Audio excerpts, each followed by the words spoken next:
मेरा नाम Liza quarter है और मैं पहले सुरक्षित इलाकों पर विश्वास करती थी। मुझे लगता था कि बुराई मास्क पहन कर आती है, कि खतरा पहले से चेतावनी देता है, और मैं अपनी बेटी को उसके दोस्त के घर से 3 ब्लॉक पैदल आने देती थी बिना दोबारा सोचे। लेकिन मैं हर बात में गलत थी। 1 फरवरी 2004 किसी भी आम रविवार की तरह शुरू हुआ।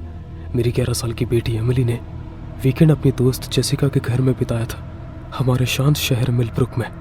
आप जानते हैं, उस तरह की जगह, सफ़ेद बाड़ वाले घर, बच्चे अंधेरे होने से पहले साइकिल चलाते हैं, और सबसे बड़ा अपराध बस इतना होता है कि कोई उधार लिया हुआ लोन मोवर लौटाना भूल जाए। शाम करीब 6 बजे एमिली ने मुझे फ़ोन किया। मॉम, क्या मैं डिनर के लिए यहाँ रुक सकती हूँ? जेसिका की मॉम ने स्पेगेटी बनाई है। नहीं बेटा, कल स्कूल है ना, अब घर आ जाओ। मैं आज भी उसकी आवाज़ में वो हल्की सी निराशा सुन सकती थी। ठीक है मॉम, जेसिका के डैड मुझे हमेशा की तरह कॉर्नर पर छोड़ देंगे। I love you Emily, 10 minute में मिलते हैं। Love you too mom. ये वो आखिरी शब्द थे जो एमिली ने मुझे कहे थे। उस दिन एमिली ने अपना पसंदीदा पिंक स्वेटर पहना था, जिस पर आगे की तरफ चमकीले अक्षरों में एंजल लिखा था। उसे वो उसके बर्थडे पर मिला था, बस 2 महीने पहले, और वो उसे हमेशा पहना करती थी। मैं उसे चिढ़ाती थी, तुम इस स्वेटर को एक दिन घिस दोगी। अब काश वो सच में उसे घिस देती। जेसिका के डैड ने 6:15 बजे एमिली को कॉर्नर पर छोड़ दिया, जैसा हमेशा होता था। बस 3 ब्लॉक की दूरी थी हमारे सुरक्षित पड़ोस से होकर। 3 ब्लॉक जो उस दिन 3000 मील जैसे लगने वाले थे। 6:30 बजे तक मैं खिड़की से बाहर झांक रही थी।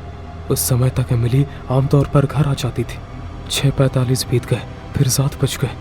उसी समय डर अंदर घुसने लगा, वो ठंडा गहरा वाला डर जिसे हर माँ जानती है। वो आवाज़ जो दिमाग में फुसफुसाती है, कुछ ठीक नहीं है। मैंने उसे फ़ोन किया, सीधा वॉइस मेल। हाय, आपने एमिली को कॉल किया है, मैसेज छोड़ दीजिए, मैं आपको दोबारा कॉल करूँगी। उस रिकॉर्डिंग में खुशनुमा आवाज़ बाद में मेरी सबसे बड़ी सज़ा बन गई। मैंने पूरा घर खोजा, सोचते हुए शायद वो पीछे के दरवाजे से आई हो जब मैं बाथरूम में थी। शायद वो छिपी हो मुझे डराने के लिए, शायद। लेकिन मुझे पता था, माँ हमेशा जानती थी। 7:15 पर मैंने अपने एक्स हस्बैंड रॉबर्ट को फ़ोन किया। रॉब, क्या एमिली तुम्हारे पास है? नहीं तो, वो अभी तक घर नहीं आई। वो यहाँ नहीं है, उसे 1 घंटा पहले घर होना चाहिए था। फ़ोन की दूसरी तरफ उसकी चुप्पी ने सब बता दिया। उसे भी समझ आ गया। 8:47 पर मैंने वो कॉल की जिसने मेरी दुनिया तोड़ दी। 911, आपकी इमरजेंसी क्या है? मेरी बेटी, वो घर नहीं आई। एमिली, वो सिर्फ 11 साल की है, वो अपने दोस्त के घर से पैदल आ रही थी। ठीक है मैम, आपने उसे आखिरी बार कब देखा? आज दोपहर, लेकिन उसने 6 बजे मुझे फ़ोन किया था। उसे पैदल घर आना था, बस 3 ब्लॉक दूर। वो ये रास्ता कई बार चल चुकी है। मेरी आवाज़ टूट रही थी, मैं खुद को बिखरते हुए सुन सकती थी। मैम, आपकी बेटी का नाम क्या है? Emily Carter. वो 11 साल की है, ब्लॉन्ड बालों वाली, करीब 4 फीट लंबी है।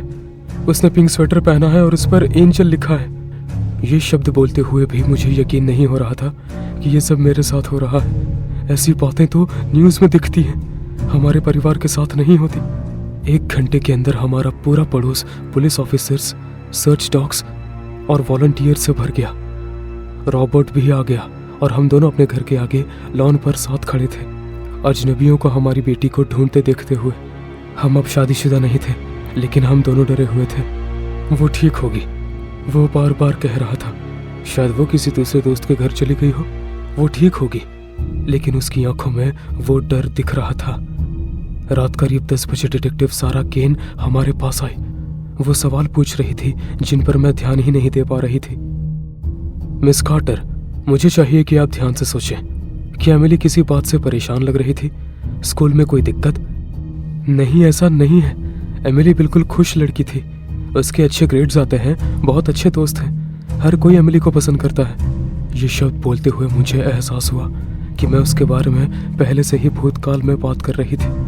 वो पहली रात कभी खत्म ही नहीं हुई। मैं एमिली के बेडरूम की खिड़की के पास बैठी रही, बाहर पड़ोस में चलती सर्च लाइट्स को देखती रही।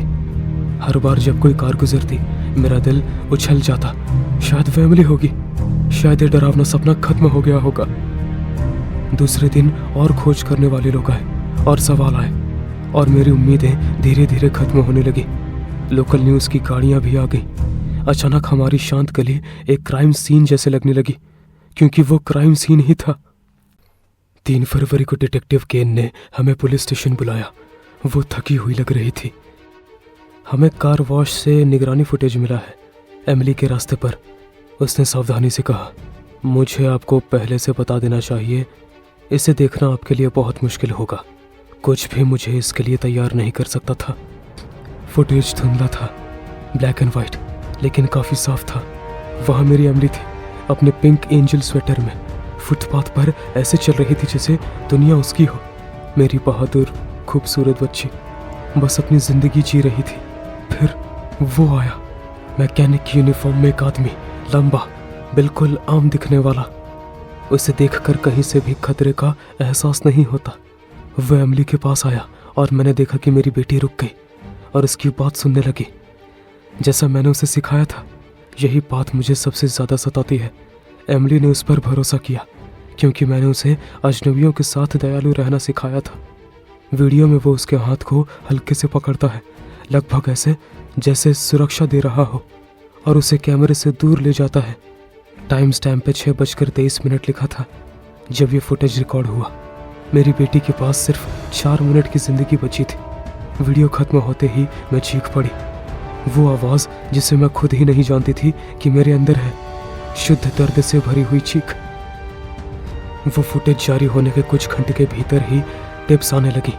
पूरे अमेरिका ने एक अजनबी द्वारा एमिली को ले जाते हुए देखा और हर कोई उसे ढूंढने में मदद करना चाहता था, लेकिन एक टिप ने सब बदल दिया। एक औरत, पैट्रिशिया हार्पर नाम की, उसने फ़ोन करके कहा कि वीडियो में दिखने वाला आदमी उसके पति डेविड हार्पर जैसा दिखता है।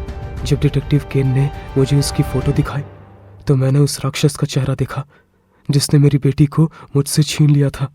वो इतना सामान्य दिख रहा था। मैंने सीखा कि बुराई ऐसी ही दिखती है, बिल्कुल साधारण।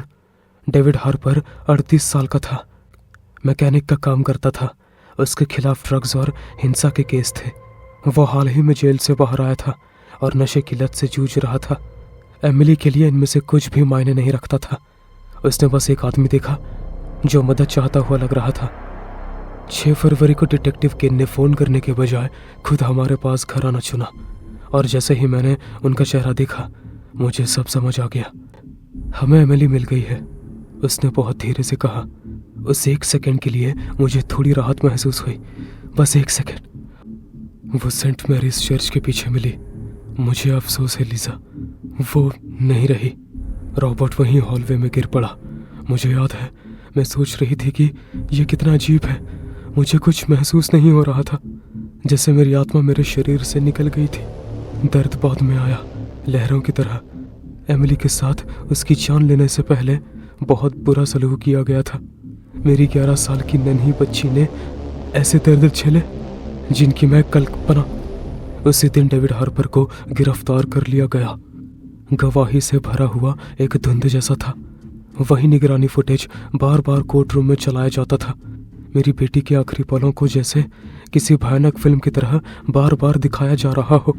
मुझे मजबूरन देखना पड़ा कि कैसे अजनबी लोग मेरी जिंदगी के सबसे बुरे पल को तोड़ तोड़ कर समझ रहे थे, मेरी बेटी की मौत को सबूत और तमाशा बनाकर। लेकिन जब जूरी वापस आकर गुनहगार का फैसला सुनाती है, मुझे कुछ भी महसूस नहीं हुआ। डेविड हार्पर को मौत की सज़ा सुनाई गई। लोग मुझसे कहते हैं कि मैं मजबूत हूँ। वे कहते हैं कि मैं बहादुर हूँ क्योंकि मैं एमिली के केस के बारे में बोलती हूँ, क्योंकि मैं गुमशुदा बच्चों के लिए आवाज़ उठाती हूँ। वे गलत हैं। मैं मजबूर नहीं हूँ। मैं हर पल डर और यादों से पीछा छुड़ा रही हूँ और हार रही हूँ। मैं उस फुटेज से परेशान रहती हूँ, अपनी भरोसा करने वाली बेटी को अपनी मौत की तरफ चलते हुए देखकर। क्या होता अगर मैं उसे लेने चली जाती, उसे पैदल नहीं आने देती? क्या होता अगर मैं उसे जेसिका के घर डिनर करने की इजाज़त दे देती? क्या होता अगर मैंने उसे दयालु होने के बजाय सतर्क रहना सिखाया होता? एमिली के केस ने गुमशुदा बच्चों की जांच करने का तरीका बदल दिया। उस फुटेज ने दुनिया को दिखाया कि बुराई हमेशा अंधेरे में नहीं छुपती। कभी कभी वो दिन दहाड़े चलती है, एक वॉक यूनिफॉर्म पहनकर बिल्कुल साधारण दिखते हुए। लेकिन दुनिया की कोई भी तकनीक मेरी बेटी को वापस नहीं ला सकती। मैं एमिली की कहानी सहानुभूति के लिए नहीं बताती, मैं ये चेतावनी के रूप में बताती हूँ, क्योंकि मैं भी पहले आपकी तरह ही थी। मैं सुरक्षा के बुलबुले में जी रही थी, जो सिर्फ 47 सेकंड की फुटेज में फट गया। एमिली ने एक अजनबी पर भरोसा किया, क्योंकि मैंने उसे दयालु बनना सिखाया था। वो मरी क्योंकि मैंने उसे लोगों में अच्छापन देखने को कहा। मैं नहीं चाहती कि आप डर में जिएं, लेकिन मैं चाहती हूँ कि आप हकीकत में जिएं। बुराई हमारे बीच रोज घूमती है, साधारण लोगों के रूप में छुपकर। वो मैकेनिक, टीचर या पड़ोसी जैसे दिखते हैं। वो मुस्कुराती हैं, मदद मांगती हैं और हमारे बच्चों को सिखाई गई दयालुता का फायदा उठाती हैं। उस फुटेज ने सिर्फ एमिली के अगवा होने को कैद नहीं किया, उसने वो पल कैद किया जब मेरी दुनिया खत्म हो गई। सिर्फ 47 सेकंड, जिन्होंने मेरे हर भरोसे, हर विश्वास और मेरी बेटी की दुनिया की हर सुरक्षा की भावना को तोड़ दिया। हर बार जब कोई बच्चा अकेले घर जाता है, हर बार जब कोई अजनबी मुस्कुराकर बात करता है, एमिली की कहानी फिर दोहराई जाती है। क्योंकि राक्षस खुद को राक्षस नहीं बताते, वे सामान्य दिखते हैं, वे मददगार लगते हैं। उसकी कहानी त्रासदी में खत्म हो गई, लेकिन उसकी चेतावनी हर उस माता पिता में जिंदा है जो सतर्क रहते हैं, हर उस बच्चे में है जो सीखते हैं कि दयालुता के साथ सावधानी भी जरूरी है, हर उस समुदाय में है जो सच्चाइयों से मुंह नहीं मोड़ता। क्योंकि एक साधारण घर तक का रास्ता और एक खतरनाक घटना के बीच सिर्फ एक चीज खड़ी होती है, जागरूकता, सतर्कता। और यह भयानक सच्चाई की बुराई हमेशा अंधेरे में नहीं रहती, कभी कभी वो दिन दहाड़े चलती है। वर्क यूनिफॉर्म पहनकर हमारे बच्चों के भरोसे पर निर्भर करते हुए। उन्हें इतना भरोसा करने वाला मत बनाइए, उन्हें एमिली मत बनाइए। एमिली और उन सभी मासूम फरिश्तों की याद में जिन्हें हमने खो दिया। भरोसा करो लेकिन जांच भी करो, प्यार करो लेकिन सुरक्षा भी, उम्मीद रखो लेकिन सतर्क रहो।